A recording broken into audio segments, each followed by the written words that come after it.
अग्रवाल साहब, मैं ये देख रहा हूँ कि आप गर्म पानी पीजिए। मैं ये देख रहा हूँ कि जिस तरह से इनकम टैक्स एक्ट में बदलाव हो रहे हैं और तमाम चीज़ें सरकार जानना चाह रही है, उससे चार्टर्ड अकाउंटेंट्स का लोड काफ़ी बढ़ गया है। हालांकि ये भी देखा जा रहा है कि हर साल इनकम टैक्स फाइल करने की डेट सरकार बढ़ा देती है। जैसे 31 जुलाई है, आपको उसको बढ़ा देती है। ऑडिट केसेस के लिए 30 सितंबर है।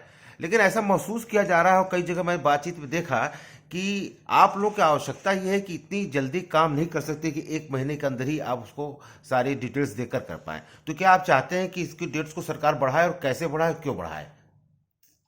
इसलिए मधु जी, ये प्रश्न आपने बड़े समय से रखा है, क्योंकि 1 फरवरी को अगला बजट आना है और उस बजट में मैं वित्त मंत्री या महोदय निर्मला सीतारमण जी से निवेदन करना चाहूँगा कि आयकर अधिनियम के अंतर्गत आयकर की रिटर्न जमा करने की जो तिथियां हैं, जो गैर अंकेक्षित खाते या नॉन ऑडिट केसेस की 31 जुलाई है, और ऑडिट रिपोर्ट जमा करने की तिथि 30 सितंबर है, और ऑडिट केस में विवरणी जमा करने की तिथि 31 अक्टूबर है।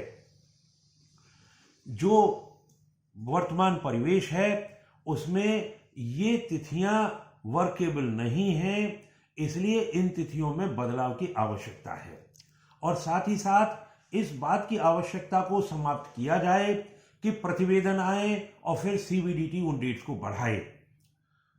मैं निवेदन करना चाहूंगा कि इन तिथियों को ही बढ़ाया जाना चाहिए। कितना चाहते हैं आप? कितना बढ़ाया जाना चाहिए, वो इसलिए कि टीडीएस के रिटर्न जमा करने की जो तिथि है वो 31 मई है, और जो एआईएस के संबंध में विभिन्न प्रकार की विवरणियां जमा की जा रही हैं उसकी तिथि 30 जून है।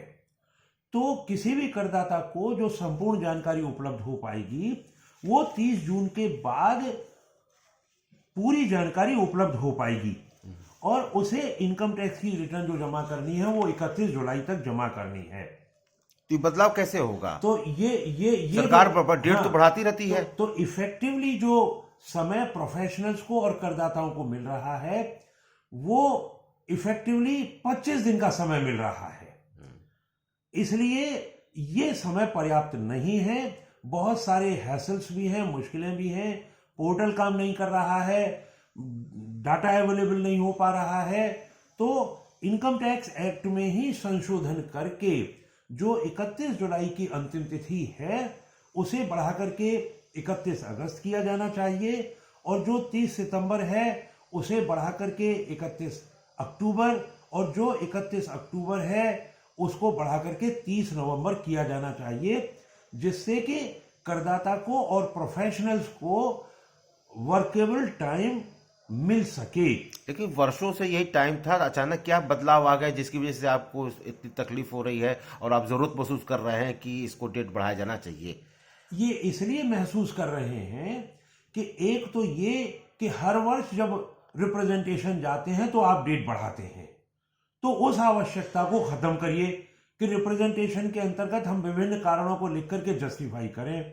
दूसरे, जो एआईएस के माध्यम से जानकारी आप उपलब्ध करा रहे हैं, हमें एज ए प्रोफेशनल उस जानकारी को चेक करने की आवश्यकता होती है, कंप्लीटनेस लाने की आवश्यकता होती है, और वो जानकारी करदाता इकट्ठा करते करते में समय लग जाता है। तो ये सिर्फ एआईएस की वजह से है? हाँ, मुख्य रूप से एआईएस की वजह से है। एआईएस कब से शुरू हुआ है? 1 नवंबर 21 से। अच्छा, तभी 21 के बाद की आवश्यकता, उसके पहले से आवश्यकता नहीं थी जी। तो आप थे डॉक्टर नवीन सी अग्रवाल जी, जो the institute chartered accountants of India ICAI की इलाहाबाद शाखा की PDC के अध्यक्ष हैं। इसलिए इनकी बात में दम है, और निश्चित रूप से तमाम चार्टर्ड अकाउंटेंट्स जो फ्रेंड्स हैं, उनके कोलिग्स हैं, उनसे बातचीत कर उन्होंने ये मांग की है कि वित्त मंत्री जी ITR फाइल करने की डेट्स को बढ़ाएं। Thank you very much.